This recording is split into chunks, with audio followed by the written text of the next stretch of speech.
Welcome back. Glad you joined me. Not gonna be doing any cooking today, but today I just want to give you a few quick tips to growing your own food. I know a lot of people, especially with the way our world is right now, we won't talk about that, but y'all know it's heartbreaking for me when I go in the grocery store and I see people looking at the eggs and there's no eggs. Like, I've been a few times, there's like no eggs at the grocery store. It just absolutely breaks my heart. Or looking at the high prices of meat, looking at the grocery shelves and there's no bread. Mama was telling me today there was no crackers, no canned cat food, like weird stuff. So a lot more people are thinking about growing their own food this year. Now, if you are new, just keep in mind, you can't do everything. It is a community effort. You can't do it all. You'll work yourself to death. So my first recommendation would be, of course, to find you a local farmer, because you're not going to hit the ground running with beef cows and meat chickens and pigs. You're not going to do all that in the first year. I mean, I guess you can if you want to, but master one thing first and then go from there. Master one thing first. So if you're thinking about growing a garden this year, growing your own vegetables, it's a great place to start. Source your meat out if you want to from the local farmers and grow you some vegetables. Now, a lot of people ask me, they're like, Megan, I don't have a lot of land, because we grow a lot of garden here.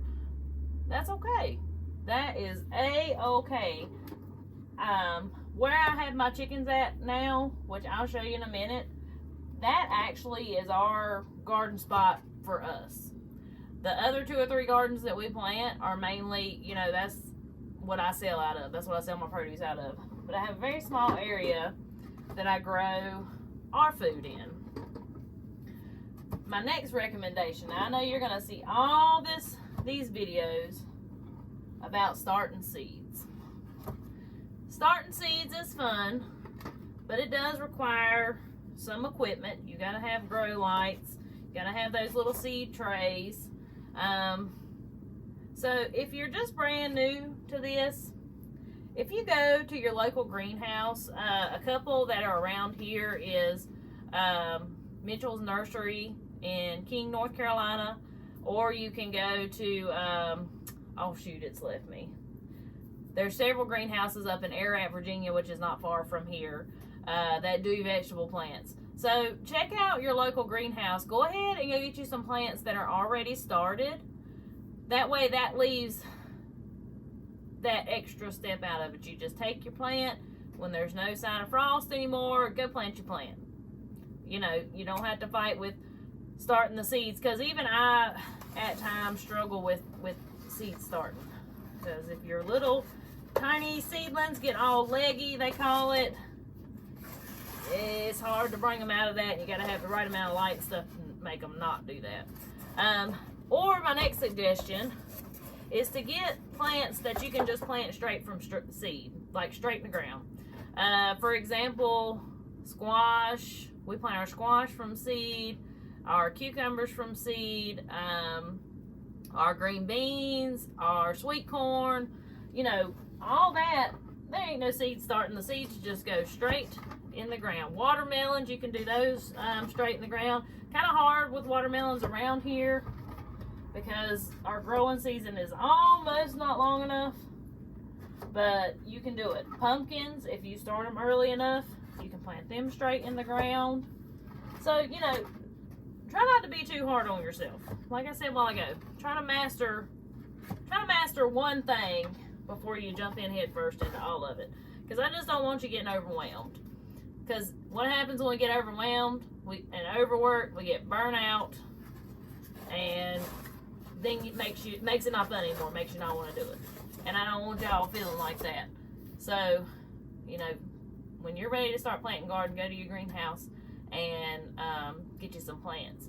Now, if you're not new to it and you're wanting to start some seeds here about the end of February, it'd be a good time to starting your cold plants. Now, your cold crops are things like cabbage, Brussels sprouts, collards, any of those greens, broccoli, cauliflower. You know, those are what are considered cold crops. So they're okay with some light frost. You know, it's pretty much the same things that you plant in your fall garden. So like I said, they're okay with the light frost. So you around here in this area, we're in zone 7. You can start getting those seeds started if you're going to do seeds at the end of February. And that way they'll be big enough to transplant when the time comes. Now your tomatoes and all that stuff, now our last frost ain't until about the end of April, somewhere around in there. And now you don't want to get any tomatoes in the ground or anything like that if there's a chance of frost, because it'll kill them. It has happened to us. You know, you don't want to be out in your garden. They're calling for a late frost. This happened to us one time. We were out in the garden. They started calling for a frost. It was a late frost. And we were out here at 10 o'clock at night covering up plants. We saved most of them because we had green beans a foot high. We just got a little excited because it had been a warm spring. But Mother Nature knew what she was doing. So wait till that last frost. Wait late enough to plant your stuff. Alright, this section right here I'm getting ready to show you. This is what I was telling you about. I know you've seen this little area in several of my videos, but you can see where the fence goes. This is not a huge area, but this area here, this is our family garden. Before I started selling produce, this is the only garden that we planted besides our potato patch. So, and we actually used to grow potatoes in here too. And this little spot right here, now granted, we don't eat at home 3 meals a day, 7 days a week. We eat at home as much as we can. I cook supper about every night. But this little spot right here would grow us plenty of food for what we eat. So I'm going to take you out here, and we even added some little raised beds. Watch out, chickies. Watch out. So you may wonder why we have our chickens parked in here. They kind of stay in here for the winter because all this wonderful fertilizer that they drop, we'll till that back in when it starts getting warm when we move them. We're going to have us some good dirt right here. But you can see here, which we've got our netting over it right now, but even have some raised beds on the side here for like I usually plant strawberries and onions in these. So this is one of my raised beds along the side of this little garden. And my grapevine that runs along the side of the fence. I don't know about y'all, but we have a little bit of a deer problem around here. So if you're gonna grow a garden, you're gonna have to put some power on it, or you're gonna have to build a heck of a fence. Unfortunately, but there's also, your options are also container gardening. A lot of vegetable plants, y'all, do good in containers that I have heard. Now, I haven't personally tried it. I'm not gonna lie. I've never tried to grow anything in containers, but they do say that most plants do good in containers. And I want to recommend y'all a resource, something that we like to watch. It's called the Green and Growing Show, every Thursday night on YouTube with Hoss Tools. I'm going to recommend anybody that's new or old to gardening and you like watching YouTube, you should really check them out. I've learned so much from those folks and had the pleasure of meeting them at the Homesteaders Conference. So real good people, real knowledgeable about gardening. Alright, so something else we should talk about is chickens and eggs. So, you know, usually the second step, first or second, to being a homesteader is chickens. I keep a big bucket underneath my sink with a lid on it. Table scraps go in there. Table scraps go to my chickens. When I do have pigs, they go to my pigs too. But a chicken will eat any kind of table scrap you got. If it's something chickens can't eat or don't like, they just won't eat it. They'll just bury it in the ground. So, if you have roughly 2 chickens per every person in your household, they say you'll never have to buy eggs again. Now, of course, we're eating seasonally, so most chickens, especially older chickens, stop laying in the wintertime or slow down tremendously. So then you run into wanting to preserve your harvest from when you're getting bukus of eggs in the spring and summer. And we may do a video on that at some point of putting the eggs in the lime water. So, water, glass, and eggs, that's what it's called. The name had left me. But chicken, farm fresh eggs, you know, have a lot more vitamins in them than your traditional store-bought eggs. And, you know, it just feels good to walk out in your backyard and say, oh, I need some eggs. I'm going to go ahead and give me some eggs, you know.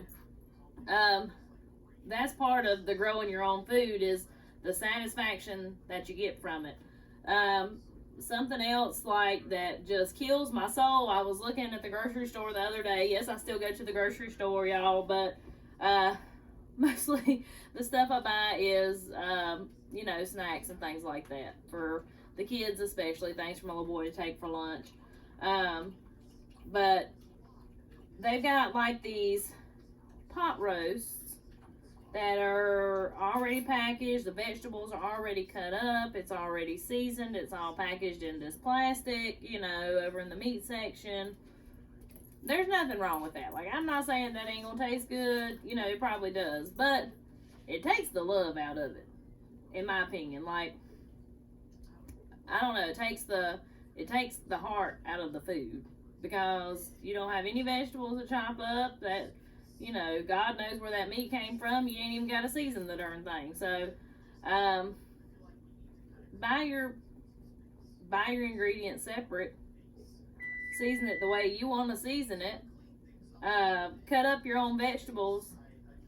It's really rewarding, at least to me anyway. You know, everybody's different. But anyways, back to the chickens.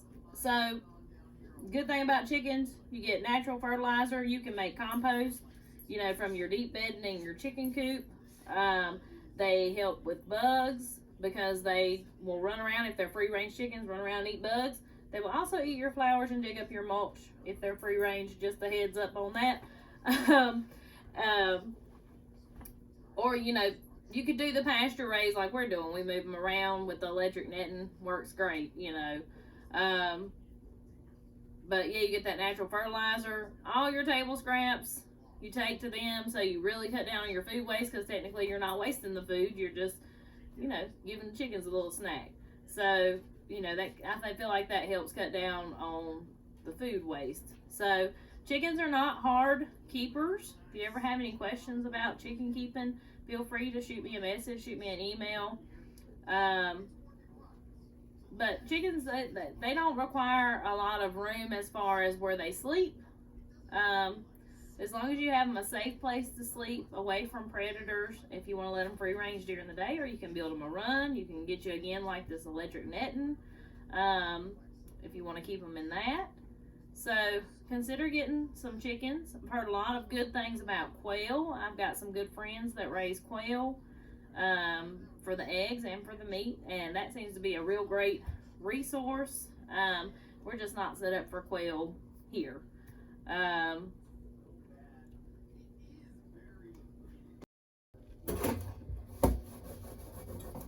Alright, something else to consider is when you do start growing your own food, is how are you going to preserve this food?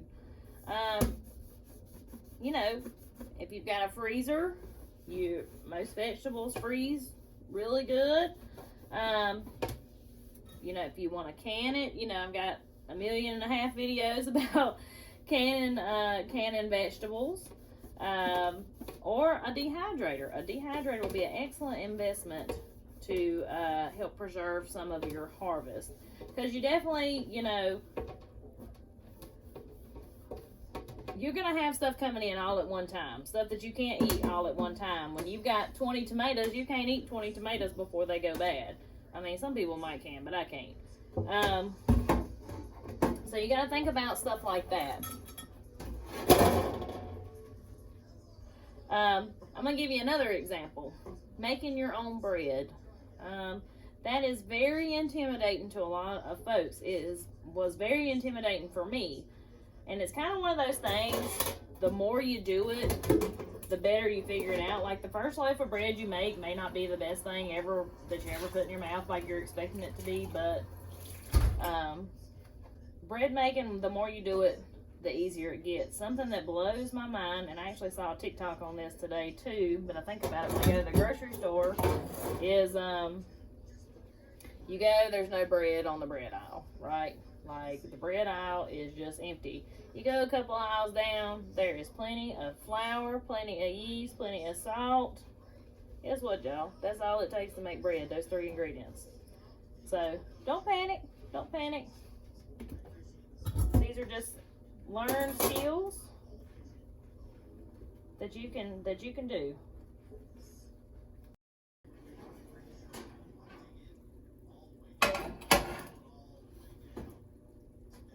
So I've said all this,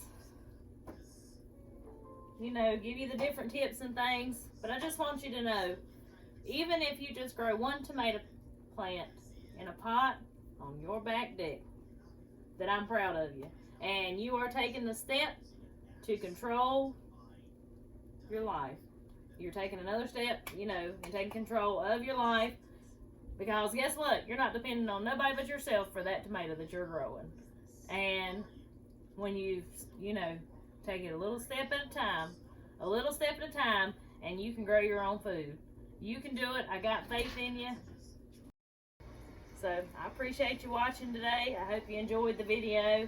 I hope you learned a little something. I hope this was an encouragement to you to get prepared for spring. I am so ready for spring. I saw some flowers coming up a while ago outside, and it just makes me so happy because as you saw in previous videos, I am not a fan of cold weather. Lord knows we need it. We need it to kill the bugs and things, but I'm ready for spring, ready to get this garden up and going. I'm ready to have produce running out my ears. So, anyways, I'll talk to y'all next time.